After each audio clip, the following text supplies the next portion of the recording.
Alright, so I brought the sap in from outside, and now I'm just finishing it off on the stove. As we can see, it's got a nice rolling bubble boil. A little bit of foam, but not much. That's a good way to kind of measure it. As it gets closer, there'll be more foam, and I'll have to skim it off, and I'll try to capture that. And if I can zoom in on the thermometer, it's boiling at 212 right now. You can kind of see that. Actually, it's a little lower than 212 right now, but it's about 212. And that's the boiling point of water at my house. And I know that when it gets to 220, I'll have maple syrup. It's about 7 degrees higher than the boiling point of water. And what's really neat, and I hope I can capture this, is when it hits the exact temperature, it'll create an enormous amount of foam. It'll froth up. This is actually, I probably should have used a slightly bigger pan, but hopefully it will decrease here a little bit more before it reaches temperature. And now I just let it boil for a while.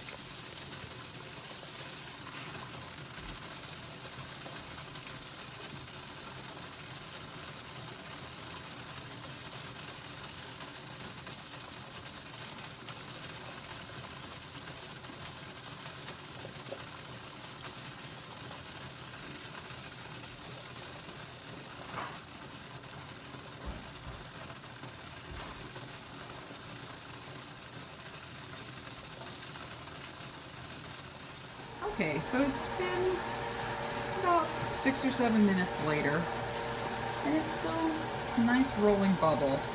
I noticed I was getting more foam, and now if I zoom in on the temperature, I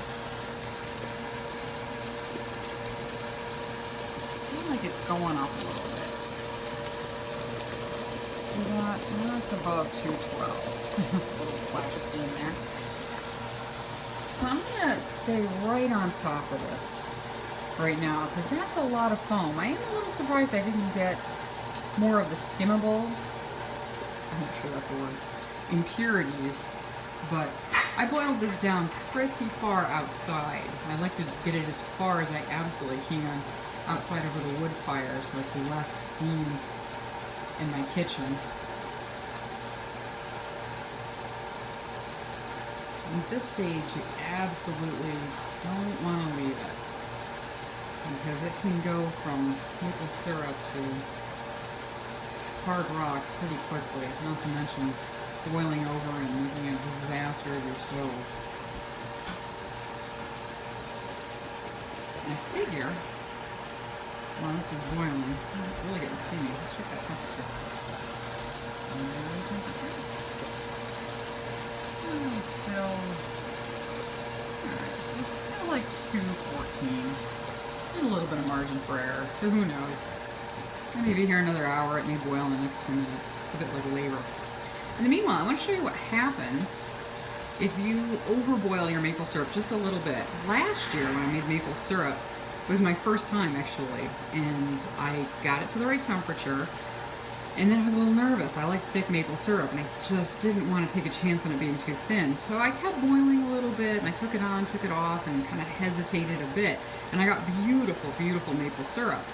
But in the 2 jars that sat in my basement, where it's nice and cool, the longest, I just opened one to finish up recently, I got this. This is a sugar crystal.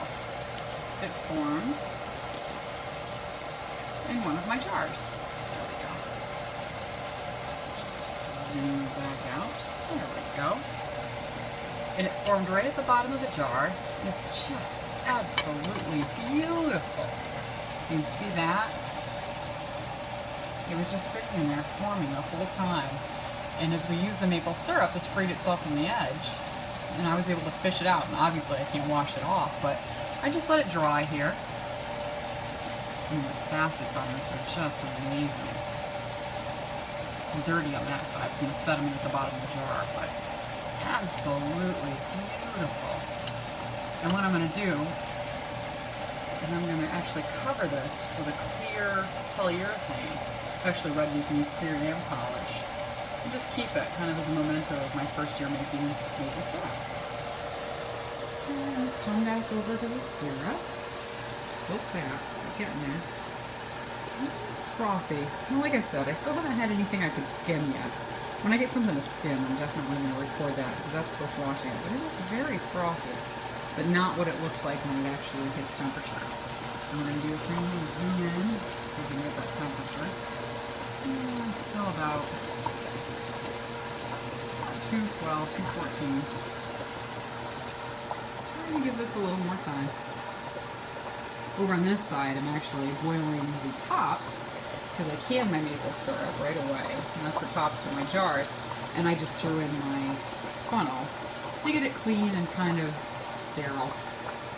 It's kind of a pseudo-sterile procedure, but I figure if I leave that in there, it'll be as clean and sterile as possible. We'll come back in a little bit. Okay, so it's a little bit later, and look at that foam. That is definitely different foam than what we saw earlier. I think we're getting really close. Let's see if we can zoom in on that temperature.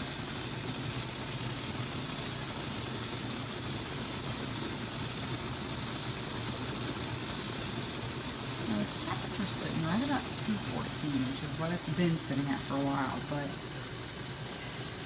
727. I'm telling you, that foam is different. So I'm going to continue to keep a very, very close eye on this.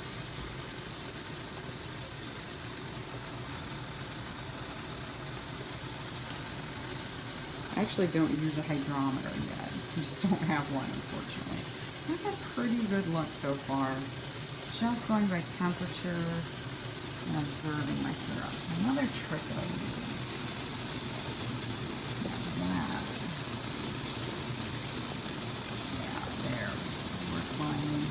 Another trick I use is I have a clear clear glass bowl in the fridge. What I'm going to do is I'm going to drip a little bit of the syrup onto it and see how it behaves. I'm going to get that and be right back. Okay, so I'm back. Let's check that temperature again.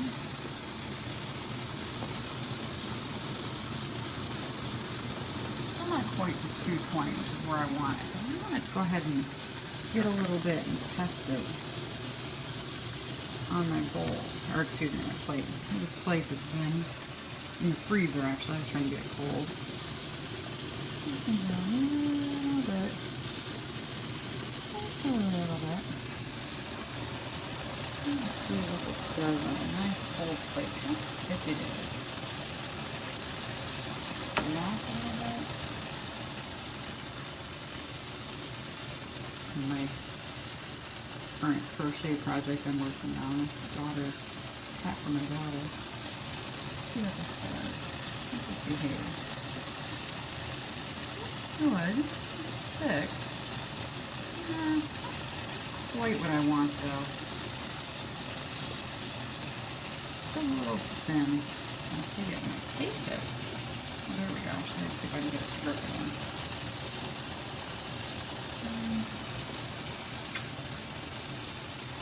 It tastes delicious.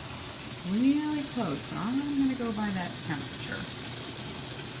I'm going to keep watching. Alright, here we go. That is a definite change. See that froth? And that is so much froth. I actually have to raise my thermometer out a little bit to get an accurate view. And look at that. We are getting really, really close.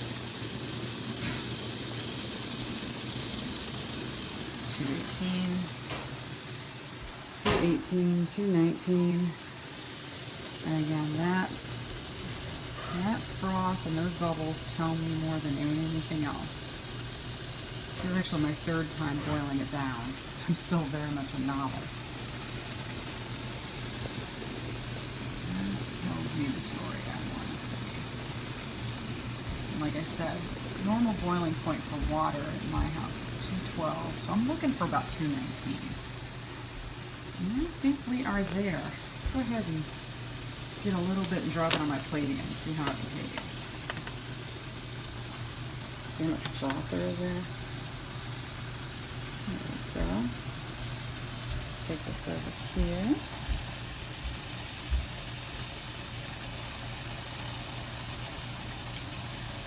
Let's see how that goes there.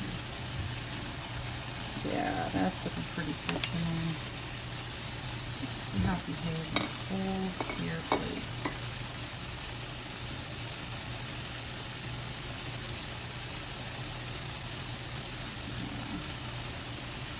Yeah. Feels better too.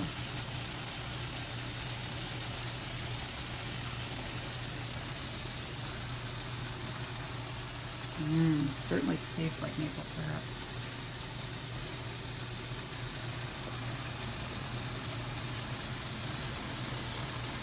And that is good enough for me. I'm going to go ahead and turn off the heat. And now I have my jars are sterilized and ready, and I'm going to get those going. Okay, so now we're going to start canning the maple syrup. Just took it off the stove. Very, very, very hot. Nice and amber colored. Thick. Beautiful. So I'm going to take my,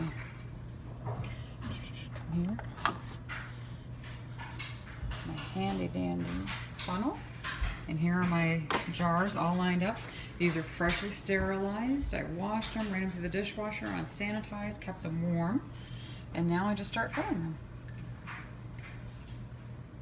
There we go.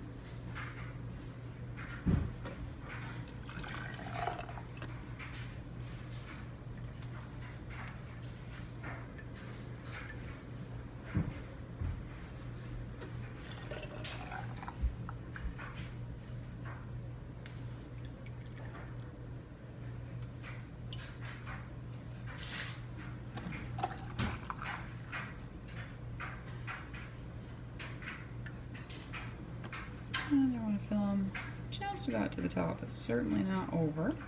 That'll work. And move it to the next one. There we go.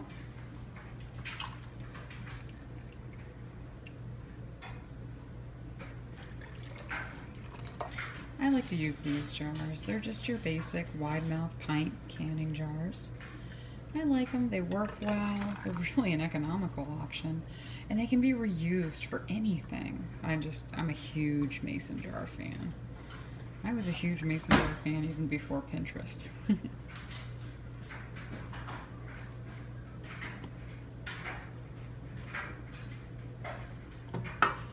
looks good. A tiny bit more. I'm a little bit of a perfectionist, I'm afraid. There we go. Perfect. And on to the next one. Now you'll notice I have a lot of jars sterilized here, way more than I'm going to need. That is because it is really hard to estimate. And both other times I've boiled down south now, I've underestimated the number of jars I need. That leaves you in a pickle. So I have learned it's easier to just sterilize extra jars and not need them. Doesn't do them any harm.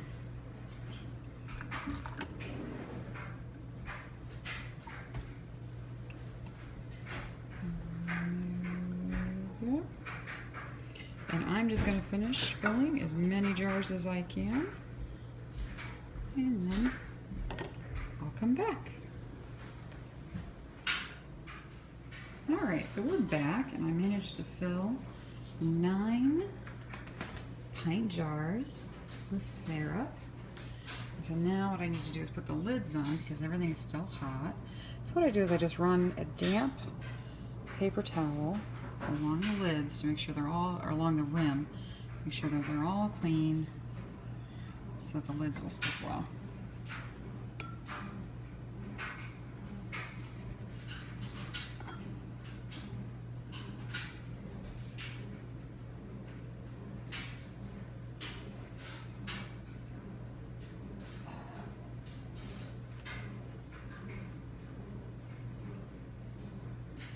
Alright, there we go. And now I use this handy dandy little device to pull out the lid. Give it a little shaky shake.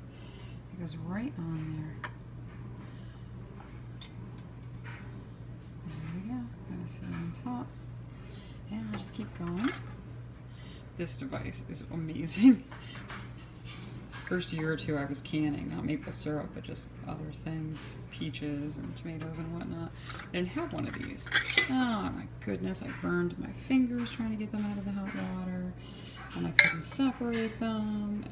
And then I finally broke down and bought this. It was ridiculously cheap too. You're gonna make a liar out of me now, aren't you?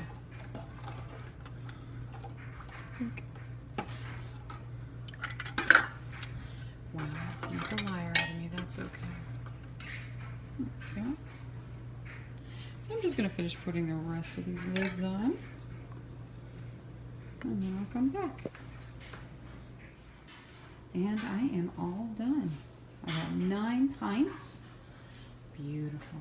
Absolutely perfection. I cannot wait to eat these, but that will certainly take a while. Oh, look at that. Oh, is there anything more beautiful than that? So I got 9 pints of syrup, which actually comes very close to calculating when I back calculate to determine how much sap I had. I thought I had boiled down about 40 or 50 gallons of sap, but it's hard to estimate collecting it every day and storing it in different size containers. But the nice thing is it takes about 5 gallons of sap to make 1 pint of syrup. And I have 9 pints, which means I started with about 45 gallons of sap this time. I'm actually surprised that my estimate was that close. It was not last week when I boiled down. Last week I ended up with 12 pints, which meant I start with 60 gallons of syrup, or excuse me, sap, which surprised me. And that's it. These little babies are gonna stay there all night. And what's wonderful is throughout the night, well, probably over the next hour, I'll hear pop every once in a while. If you've ever canned, you know that sound. That beautiful sound of the seal forming. And that pop is there's a little bubble, you'll see right there, that sticks up. And as the liquid inside it contracts, it sucks the lid in and creates that seal. And it makes this just glorious popping noise. And I can't wait to listen for it. And thank you very much for watching me boil down my maple syrup today.